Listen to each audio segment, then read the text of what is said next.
Olá, internauta que acompanha as redes sociais do PT na Câmara e também do deputado federal Décio Lima, do PT de Santa Catarina.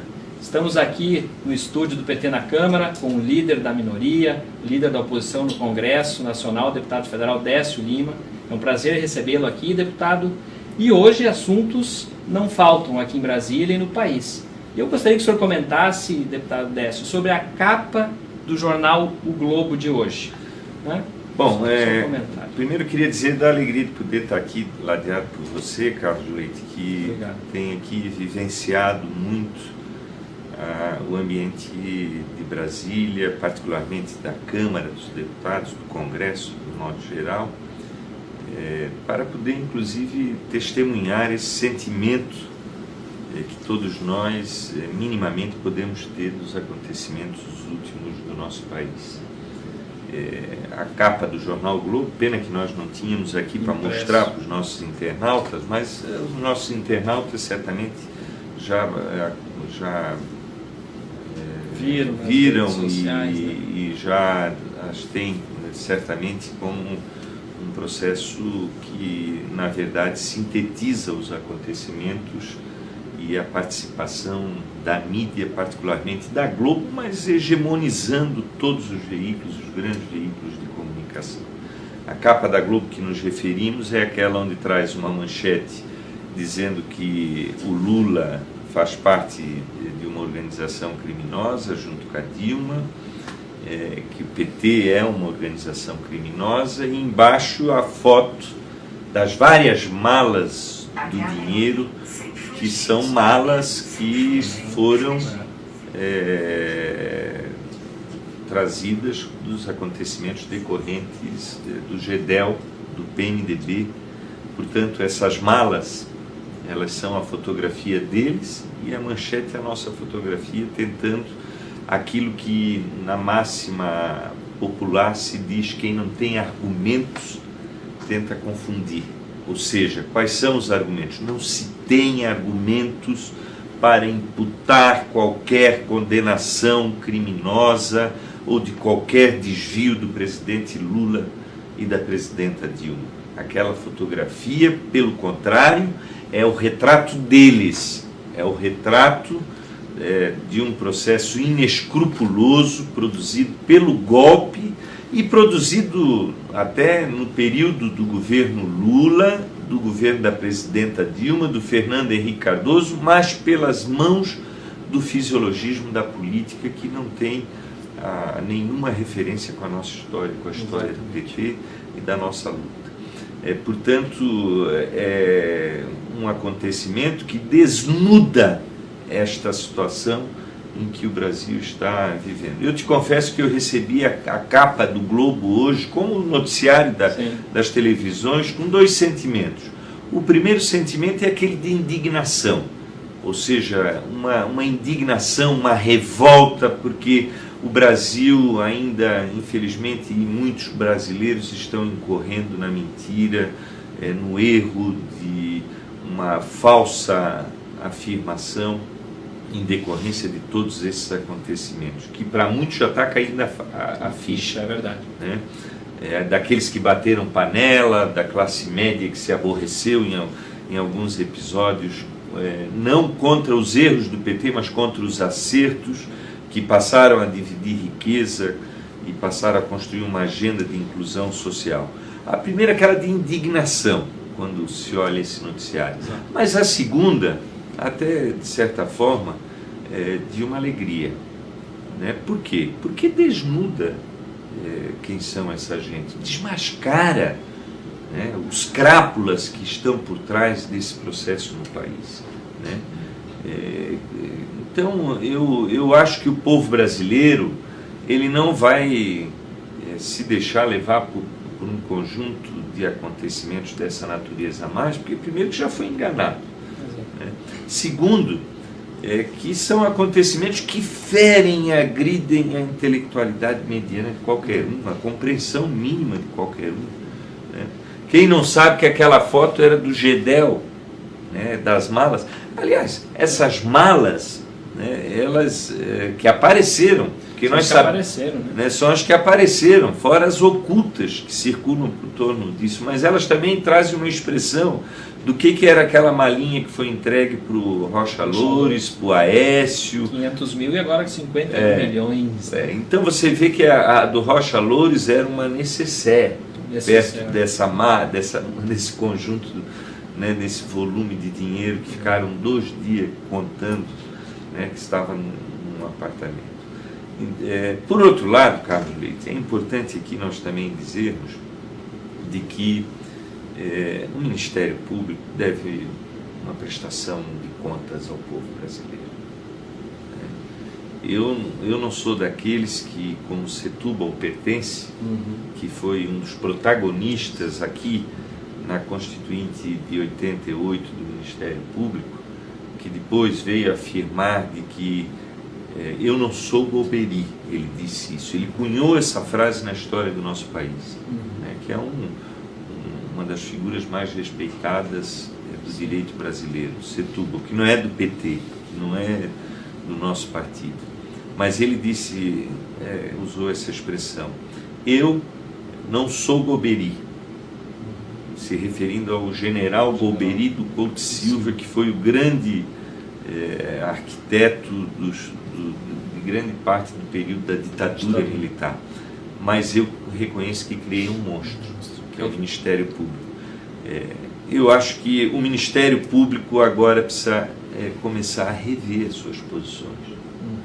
Será que o Ministério Público, nesses acontecimentos do Joesley, com as 4 horas de gravações,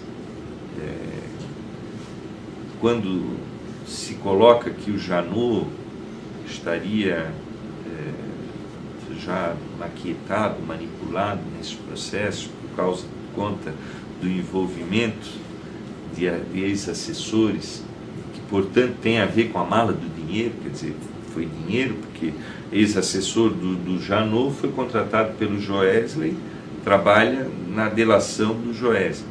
Será que este acontecimento também não remete o Ministério Público a fazer o seu PowerPoint, né? Como o Dallagnol fez? O Dallagnol fez um PowerPoint, naquelas quadrinhos querendo envolver o Lula. Sem nenhuma prova. E agora, será que eles não vão fazer deles mesmos? PowerPoint, né? Do MPF. Do Ministério Público Federal. Aliás, vão precisar 2, 3 quadrinhos. O Janot no meio e essa arquitetura, porque veja, que estranho, saem as gravações e no outro dia o seu Janot vem com essa denunciação caluniosa, mentirosa, sem lógica nenhuma contra o presidente Lula e a presidenta Dilma, querendo promover uma situação, uma verdadeira perseguição do Ministério Público contra o presidente Lula, sem prova. No dia que se encerrou a caravana Lula pelo Brasil, o deputado que reuniu milhares e milhares, multidões nos estados do Nordeste. Eu estive lá, acompanhei parte da caravana, o senhor obviamente sabe, quer dizer, no dia que termina a caravana, a denúncia... Tudo planejado. Tudo arquitetado. Tudo arquitetado. É tudo arquitetado num falso silogismo, né? É algo assim desprezível. Né? Que coisa mais feia, uma coisa ridícula. Então o Ministério Público tem que provar nesse momento para o país de que o Setúbal fez uma afirmação equivocada, ou realmente isso é um monstrengo, né, que está fazendo mal ao processo da República, né, porque a República ela foi concebida com os poderes do Judiciário, do Legislativo e do Executivo na sua origem. E agora tem um outro poder, né, que há 25 anos o Brasil concebeu com autonomia, etc., de que era um bem para o Brasil, e ele está criminalizando os outros poderes, o que é triste, de forma seletiva. Eu quero saber se os agentes do Ministério Público, por exemplo, vão querer discutir salários. Se é que eles querem debater, vão querer comparar os seus salários com os salários do povo brasileiro, vão querer teto para os salários do povo brasileiro. Eles não vão querer mais que se aprove aqui a lei do abuso de autoridade, né, que limita ações dessa natureza, porque eles são ungidos, né, por um espírito, para além do espírito republicano. Eu acho que eles também vão ter que trazer muitas explicações para a sociedade brasileira, porque a vida institucional ela tem que ter limites para todos nós. Nós temos limites aqui no parlamento, o executivo tem os seus limites e o controle pelo parlamento, o judiciário tem os seus limites, não é? E o Ministério Público vai ter que ter os seus limites, ou minimamente se explicar. Então, esse cenário, eu acredito que ele vai nos ajudar a construir uma agenda positiva. Eu não vou perder aqui absolutamente, e não vamos perder o otimismo, né, porque as questões no Brasil estão se esclarecendo. Né? Eu acho que há que se reconhecer erros, mas vamos reconhecer as pedaladas. Que, aliás, eu tenho dito, Carlos Leite, ultimamente, que entre pedalada e mala eu fico com muito carinho com as pedaladas carinhosas que a presidenta Dilma realizou, porque as pedaladas elas foram justamente para atender o Bolsa Família, para não deixar esse programa que distribuiu riqueza em todos os cantinhos do nosso país. Agricultura familiar. Ela foi para atender o nosso agricultor, né, o nosso pequeno agricultor, para garantir o ProUni para os nossos estudantes, para os filhos dos trabalhadores, para os negros que pela primeira vez acessaram a universidade pública. Né? Ou seja, tudo que a presidenta Dilma foi acusada, né, de forma sórdida, porque não há qualquer amparo naquilo que está escrito na Constituição que pudesse ensejar num crime, se revelou hoje, né, com uma verdadeira ação de generosidade que qualquer governante tem que ter com o seu país. Ao contrário do que nós estamos vendo, ao contrário de ver um paladino que se apresentou ao povo brasileiro nas eleições de 2014, chamado Aécio Neves, e que ao perder a eleição, a primeira afirmação que ele disse, não vou deixar essa mulher governar, e desde 2014 o Brasil está vivendo este cenário triste, doloroso, que está derretendo as conquistas do povo brasileiro, e mais do que isso, está nesse momento sobretudo trazendo para o país uma agenda trágica, uma verdadeira tragédia. Quando nós estamos aqui diante dos acontecimentos que sempre reverenciamos, que é o Dia da Pátria, dia 7 de setembro, que é o dia 7 de setembro, sobre isso. Né, você veja o que o Brasil está vivendo, a maior pauta de entreguismo do nosso país. O que essa turma do golpe fez? Eles vieram para cá e a primeira agenda deles no Congresso Nacional foi quebrar o modelo de partilha do pré-sal. Estão entregando agora em leilões internacionais essa riqueza que tirou o Brasil da 13ª, 12ª, se não me engano, como matriz energética do mundo. Sim. E levou nós para sermos o quinto produtor energético, e agora vou entregar esse patrimônio para os interesses internacionais. Essa agenda... CEMIG, Eletrobras, né? Sem falar agora desse Eletrobras, Eletrosul, que é nossa lá no Sul, né? Todos esses processos, eles fecharam várias agências do Banco do Brasil, eles estão diminuindo o tamanho da Caixa Econômica, Casa da Moeda privatizando. Essa é a agenda deles. Qual é a agenda deles? É substituir o povo brasileiro, que foi a razão de governança do presidente Lula, pelo mercado. O mercado é que interessa. Você, em casa, os trabalhadores, não interessa. Eles não dão a mínima aqui quando a gente fala com emoção do que é esse abismo social que já exclui 14 milhões de brasileiros do mercado de trabalho, que é o desemprego. Eles não dão a mínima, eles não estão nem aí. Né? Eles não estão nem aí quando a gente revela, já, Carlos Leite, nas cidades um pouco maiores, as pessoas morando debaixo das marquises, jogadas ao relento da própria sorte. Eles não dão a mínima bola se o Brasil agora está voltando para o mapa da fome, com 3,5 milhões de brasileiros que voltam a este flagelo terrível que é a fome, e que o Brasil tinha saído desta condição pela primeira vez na sua história, há 3 anos e meio atrás, no governo da presidenta Dilma. Eles não estão nem aí, o que vai é o mercado.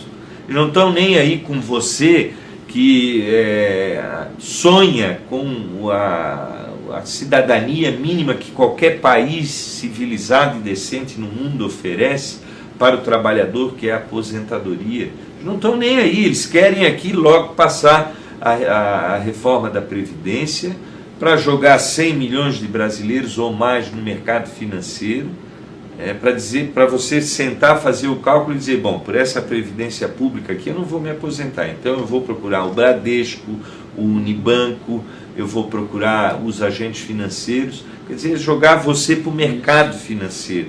Eles não estão nem aí quando eles aprovaram aqui na Câmara dos Deputados e no Senado a famigerada reforma trabalhista, que derrete conquistas do povo brasileiro e que a partir de novembro nós vamos estar vivendo esta dura realidade cruel. Aliás, Carlos, terceirização, né, deputado, também?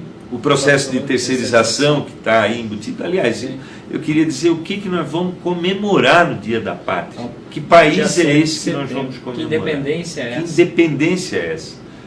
Então, essa é a grande encruzilhada que nós estamos vivendo no presente momento. O Brasil, eu sinceramente acho que muitos do povo brasileiro não esperávamos, depois de muita luta, de termos conquistado a democracia, de termos desaforado as elites do Brasil e termos eleito um operário e presidente da República que levou pela primeira vez na cadeira de presidente da República as feridas do nosso povo e começou minimamente a dar uma condição para que nós sonhássemos com um Brasil que pudesse ser de todos os brasileiros. Nós agora estamos diante dessa situação. Mas, ao mesmo tempo, volto aqui a dizer, não podemos perder o otimismo. O otimismo de a gente fazer essa travessia, esclarecer os nossos milhares e milhares de irmãos brasileiros que ainda estão anestesiados por este processo maldoso, manipulador da imprensa burguesa, principalmente tendo como protagonista a Rede Globo, que escancara e sintetiza na página do seu jornal este momento que nós estamos vivendo. Eu acho que nós vamos reagir e por isso nós estamos aqui, aqui na Câmara nesse momento, dialogando com os internautas, porque eu quero que vocês saibam que na verdade, os instrumentos que nós temos para poder dialogar. Eu gostaria de poder, como muitos gostariam de poder estar falando isso na Rede Globo, na Bandeirantes, através de um debate. Eles não dão essa oportunidade para nós. E nós estamos aqui dialogando com você nesse espaço conquistado pela humanidade, que são as redes sociais, pedindo para você compartilhar, para você ajudar a produzir todo esse debate que nós tentamos alcançar ainda os nossos irmãos brasileiros. Carlos Brett. Deputado Décio Lima, muito obrigado pela sua presença e participação e reforçando o que o senhor mesmo falou há pouco, para que você, internauta, curta, comente, convide seus amigos e compartilhe, porque a comunicação democrática, participativa e popular, atualmente ela se dá mesmo, são pelas redes sociais. Então, muito obrigado, pela sua participação e ao deputado, o canal aqui está sempre aberto. Tudo bem, um grande abraço e até a próxima, onde nós estaremos sempre aqui resistindo nesse momento que o Brasil exige de todos nós um único sentimento, indignação e muita luta para que a gente possa reverter este quadro cruel que tomou conta do nosso país.